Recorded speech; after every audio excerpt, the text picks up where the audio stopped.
Hello friends, তোমরা সবাই কেমন আছো? আশা করি ভালো আছো আর সুস্থ আছো। এই দেখো মেলাতে চলে এসেছি, যেহেতু কপিরাইট ক্লেম আসবে তাই এটা স্টপ করলাম। তো দেখো মেলাতে চলে এসেছি, বাপের বাড়ি মহিষাদল। তো রথের মেলা, সবাইকে জানি রথযাত্রা অনেক শুভেচ্ছা। আর এই যে মেলাতে এসে দেখো ফার্স্ট এসে প্রথমে এই যে এইটাতে উঠে পড়েছে, জাম্পিংয়ে উঠে পড়েছে। তো মহিষাদল রথ দেখতে যাওয়ার জন্য আবার না সবাই তৈরি হয়ে গেছি, আর গাড়িতে উঠে চলে এসেছি ও সব নিয়ে যাবে বলে। আর কত সুন্দর একটা রামধনু দেখতে পেলাম, ওটাকেও একটু ক্যাপচার করে নিলাম।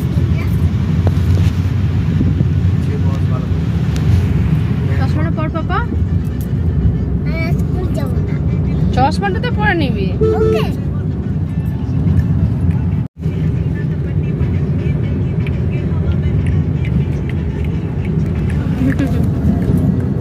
গাড়িতে উঠে মাত্রই দেখো দুষ্টুমি শুরু হয়ে গেছে, নাচানাচি করছে, বলছি বারবার বসো বসো, আর বসছে না, কে কার কথা শুনে।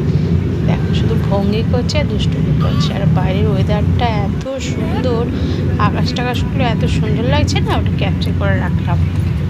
খুব সুন্দর লাগছিল আকাশটা, মেঘ ছাওয়া সব মিলিয়ে খুব সুন্দর। আর রোদটাও দেখো কেমন উঠেছে বাইরে, কি করছে দেখো। কোথায় কুরকুরি হবে?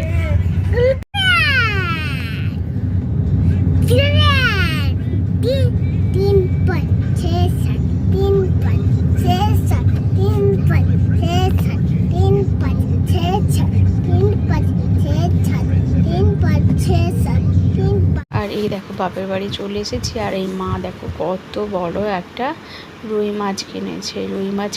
আর ওই যে আমি পটল মাছ খাবো বলে এইটা কিনেছি। এই মাছটা আমার খুব খেতে ভালো লাগে, ইলিশ মাছের মতোই টেস্ট লাগে, এটা বেশ টক লাগে, ঝাল করলে খুব ভালো লাগে। তাই মাকে বললাম চল এগুলো না বলে একটু দাঁড়া, মাছগুলোর একটা ছবি তুলি, কত সুন্দর লাগছে। মাছটা বড়, দেখতেই ভালো লাগে, কিন্তু আমি না মাছ খেতে আর পারি না তেমন।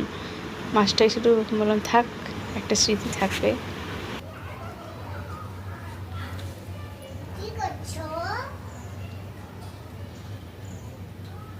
আর বাইরে দেখো বৃষ্টি হয়েছে, বৃষ্টিতে এই ফুল গাছগুলো এত সুন্দর লাগছে না।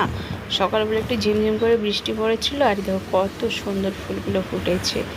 এই যে পিঙ্ক কালার, হোয়াইট কালার, এর আরও অনেক ধরনের হয়, মানে যেগুলো একটু আলাদা টাইপের হয়, ওগুলোও খুব সুন্দর লাগে। ওগুলো আমার বাড়িতে আছে। দেখো ফুলগুলো এত সুন্দর লাগছে না, ছোট একটা রিলসও বানিয়েছি, তোমরা চাইলে আমার শর্ট ব্লগে দেখতে পারো। আর সবশেষ দেখো গাছে কত পেয়ারা হয়েছে, কিন্তু এই যে দেখো কারা এসেছে, দেখো শুধু ভর্তি অনেক হনুমান এসেছে। এই দেখো ওই পাশের বাড়ির আঙ্কেলের বাড়িতে ওরা পেয়ারা গাছে উঠেছে। এই দেখো এইগুলো তো অনেক কম আছে, এবারটাও আরও অনেক বেশি আছে, সব গাছের পেয়ারাগুলো নষ্ট করছে। ওই দেখো ওই কাকিমাদের বাড়িতেও গাছে উঠে পড়েছে, আর এই যে আমাদের বাড়িতেও দেখতে পাবো কত হনুমান। আমরা অনেকদিন যাইনি বলে মা হচ্ছে পেয়ারাগুলো রেখেছিল। আর এই যে আম গাছটা দেখতে পাচ্ছ, মহারাজারাই এত মূল আর এত আম হয়েছে, ভেবেছিলাম চাকু কিছু কিছু দেখাও যাচ্ছে।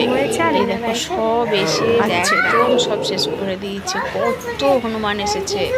একটাও আম রাখানো বলে আমরা ছোট মোলও ছিল, আমও ছিল, ভেবেছিলাম কিছুদিন পর খাবো, আমগুলো থাক দুদিন আছে খাবো, কিন্তু ওরা সব খেয়ে তলা বিছিয়ে চলে গেছে। আর আমার বড় ছেলে আর মা ওই যে তাড়াতে ব্যস্ত হয়ে গেছে। আমরা ভেতরে ঈশান আর আমি দাঁড়িয়ে হাসছি, আর ওই দিদা আর হচ্ছে নাতি মিলে হনুমান তাড়াচ্ছে। দেখো ওরা যাচ্ছেই না, ওই পেছনে পড়ে আছে।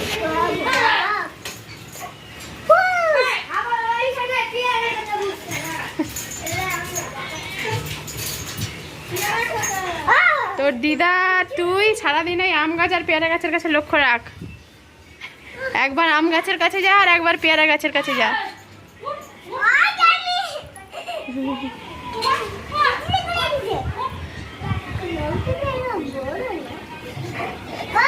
এদের জ্বালাতে আজকে সব শেষ।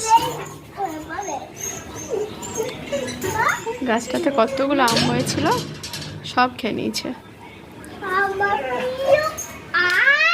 তোমার প্রিয় সব আমগুলো খেয়ে নিল। চলে এসো। কি করে আম খাবো? ওই ওই নিচটাতে দেখিয়েছিলাম আগের ভিডিওটা, তোমরা দেখলে বুঝতে পারবে কতগুলো আম ছিল, সবগুলো পেড়ে পেড়ে খেয়ে নিয়েছে। ওইখানটাতে কতগুলো আম ছিল, ভাবছিলাম এ করে খাবো, একটু মাখা করে খাবো, কিন্তু আর একটাও নেই, সব একদম খেয়ে নিয়েছে।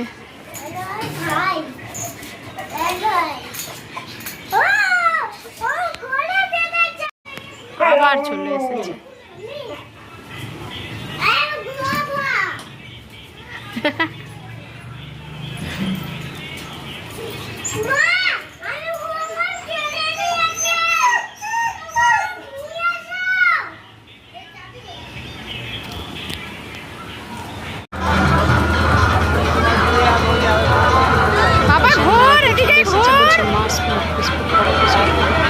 এগুলো বাচ্চাদের দেখতে খারাপ লাগে ঠিকই, কিন্তু বাচ্চারা খেতে চায় না, তাই একটু দেখতে সবাই যদি ভুল করে থাকে ক্ষমা করে দিও প্লিজ।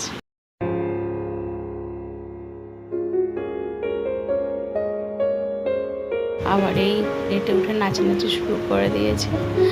ঈশানটাও চাচ্ছে উঠতে, কিন্তু ছোট যেহেতু উঠাতে চাচ্ছি না, ওই জন্য বড়টাই উঠলো। উঠে একটু আগে মজা করে নিক, ওই ফার্স্ট স্টার্টিং শুরু করলো মেলাতে। তো চলো ভিডিওটা দেখতে থাকো, যে যেখান দিয়ে দেখছো ভিডিওটা অবশ্যই কমেন্ট করে জানিও ভিডিওটা কেমন হয়েছে। যদি ভালো লেগে থাকে অবশ্যই একটা লাইক করে দিও, আর যদি এরকম ভিডিও পেতে চাও তো চ্যানেলটাকে তোমরা সাবস্ক্রাইবও করে রাখতে পারো। তো চলো মেলা থেকে একটু করি, তোমরা তো ভিডিওটা দেখতে থাকো।